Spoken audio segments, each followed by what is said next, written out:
That's so brilliant! This video is sponsored by Case Filters. We all know a situation like that. We're out at a beautiful place and the light turns just amazing. We frame up a compelling composition. Everything should be perfect. We use some filters as well to consider really everything to get the ideal photo. But when we look through the viewfinder then, just to check the final exposure, we see that horrible filter vignetting in the corners of our frame, which destroys our entire image. I don't know how often I ran in a situation like that, but that was in the past. In this video, I'm going to show you a simple solution so that you have maybe never again to deal with filter vignetting.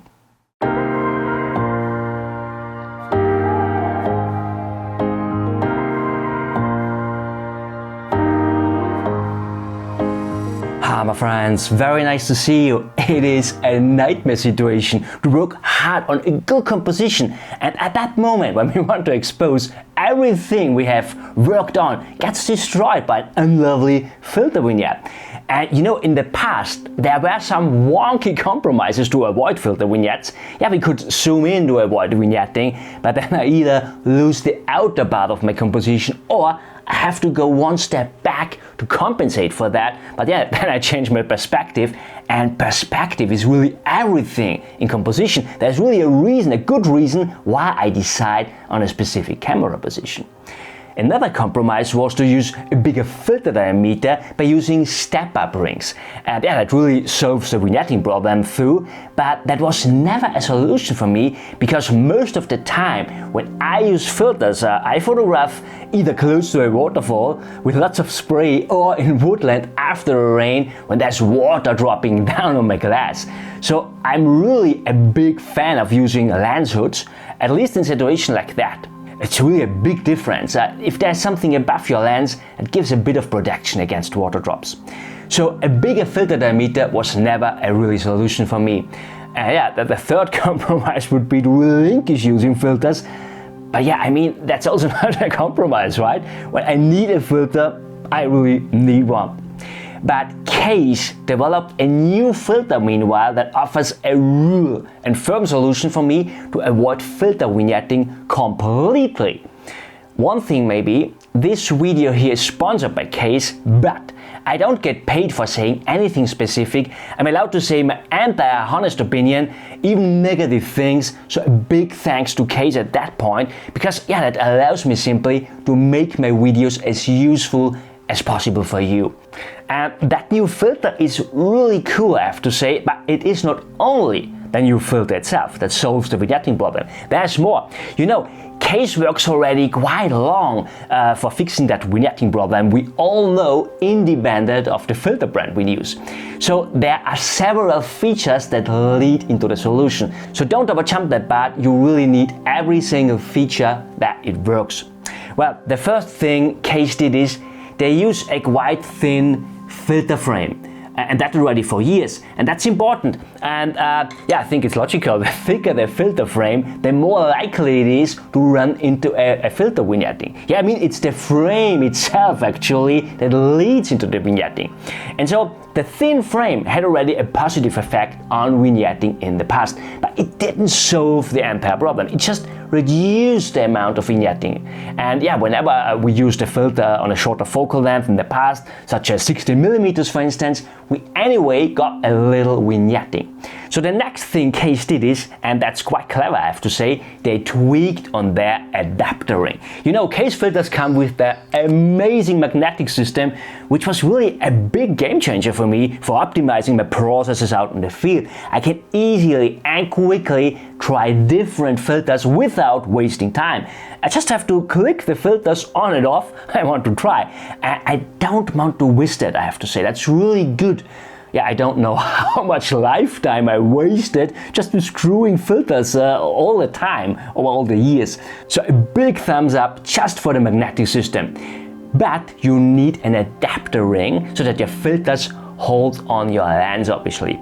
Now, this is an adapter ring, and the problem was that the filter doesn't touch the lens. So between the filter and the lens is this adapter ring, and that makes the filter frame thicker again, which is not good. Again, we want to avoid filter vignetting. So when we used a case Wolverine filter on 60mm, for instance, we anyway had to deal with an unlovely vignetting. I mean, that wasn't only for case filters, it was for every filter out there, independent of the brand. And by the end of 2022, Case developed a solution also. Therefore, it was the inlaid ring. And that's really clever because the adapter ring was no longer between the filter and the lens. It is screwed at the inner side of the lens thread. Not inside the lens, just at the inner side of the thread. So by that, the filter sits straight on the lens. There is nothing between anymore.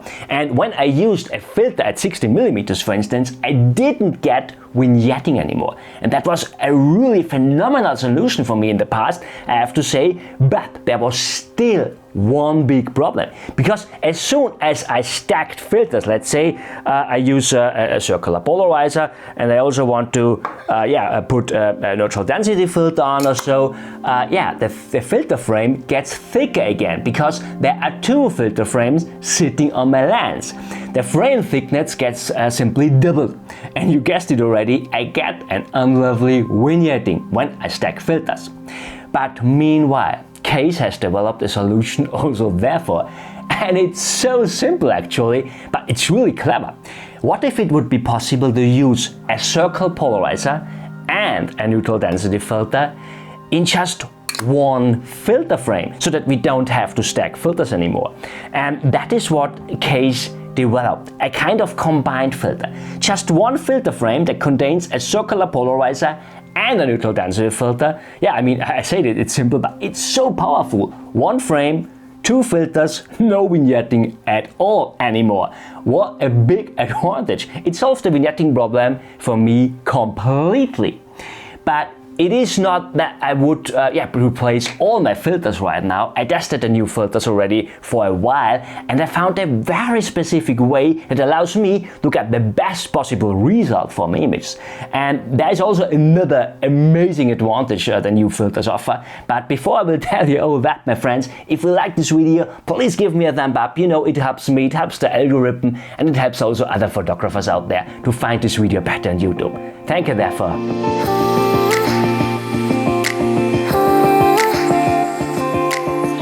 Yeah, it is really a big advantage to have one filter that combines a circular polarizer and an ND filter. Let's call it a CPL-ND or ND-CPL, yeah, whatever you prefer. Yeah, we don't need to stack anymore. That's such an advantage with this new filter. And I don't have any filter vignetting anymore in combination with the inlaid ring and the thin filter frame. But there's one more really big advantage. You know, a circular polarizer is out of two glasses which get screwed to adjust the polarization level. Every polarizer works like that. A neutral density filter instead is out of one glass only. So whenever we stack a polarizer and an ND filter, we have 3 layers of glass in front of our lens, right? Yeah, 1 plus 2 makes 3 obviously.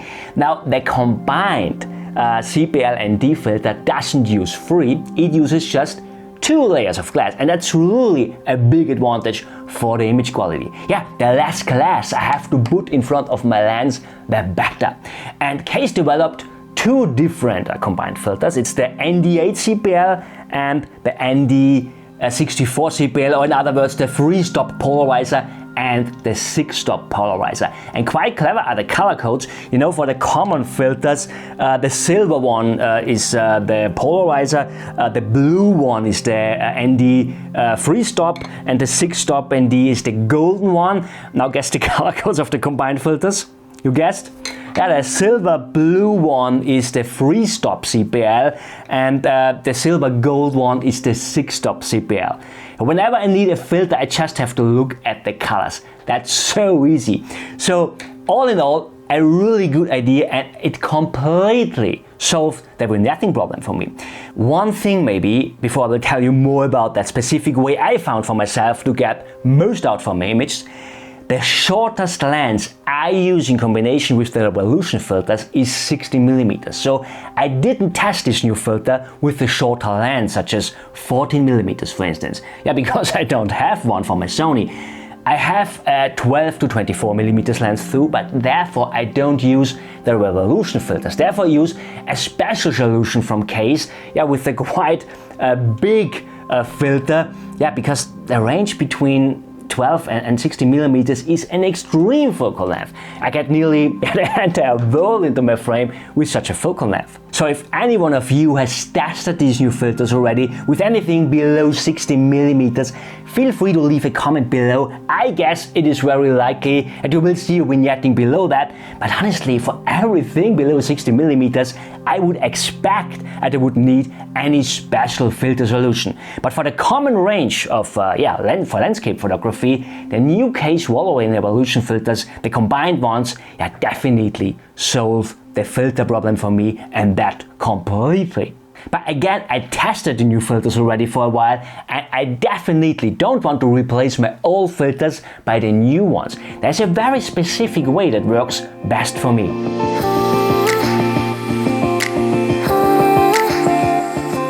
As already mentioned, I really like the fact that the magnetic system makes it so easy for me to try out filters out in the field.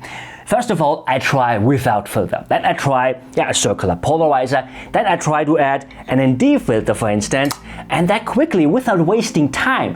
And I really don't want to miss that advantage. So that's still the way I do it. The new combined filters don't replace my common filters. I see them more as additional filters I have in my bag, just in case I would have to stack filters, which happens from time to time. I try without filters, I try with just a polarizer, I try adding a neutral density filter, and just in case I need to stack filters and I run into filter vignetting, I grab one of the combined filters, which solves the filter problem completely. It's just a quick thing of clipping on and off filters to find the best filter setup. So I think the common filters, circular polarizer and neutral density filter, at least the 3-stop and the 6-stop, these are the two types of filters that should be in every single bag of every landscape photographer. Circular polarizer and ND filters. Just for those who want to use the entire focal range of the wide-angle lens, I can highly recommend to consider also the combined CPL and ND filter as well. I will put you a link down in the description so that you can check out these filters by yourself, and the high class quality and all the other amazing advantages of Case filters apply also to these new ND CPL filters. Yeah, there are so many properties I consider when it comes down to deciding on a new filter, and I made already a comprehensive video about that. I will link it here for you. Friends, I hope you liked this video. If yes, share it with your friends, like and comment. Don't forget to tune in next week. There will come a fantastic video as well. I thank you so much for watching. See you next time. Bye.